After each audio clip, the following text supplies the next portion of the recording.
ပြဿနာကပြောတယ်အခက်ခဲနဲ့ကြုံတွေ့တဲ့အခါစိတ်ကိုအေးထားပါတယ်နာယီကပြောတယ်အချိန်တွေကိုမဖြုတ်တီးနဲ့တန်မိုးရှိရှိအသုံးချပါတယ်ပတ်စံကပြောတယ်လိုချင်တာထက်လိုအပ်တာကိုဦးစားပေးအသုံးချပါ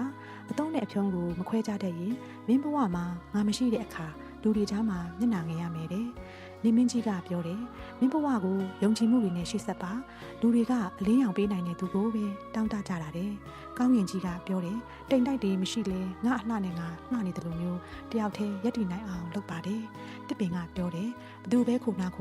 ငါလိုအေဂျင့်နဲ့အရေးကိုပေးတတ်တဲ့သူဖြစ်ပါစေတဲ့ဖနက်ကပြောတယ်တတော်မှာလှဖို့မစည်းနဲ့စိုးတံကိုကာကွယ်နိုင်မှုစီးပါတယ်စာအုပ်တွေကပြောတယ်ငါနဲ့စကားများများပြောရင်မင်းကဘာနဲ့ရင်မောင်တန်းနိုင်နိုင်တယ်ဘသူတွေဘာပြောဘလို့အခက်ခဲတွေပဲကြုံကောင်းအောင်နေရမယ်ကိုဘဝအတွက်ကိုစူးစမ်းရမယ်ကိုရနေတဲ့အခြေအနေပေါ်မှာအကောင်းဆုံးအသုံးချတတ်နိုင်ရမယ်ဆိုတာမမေ့ပါနဲ့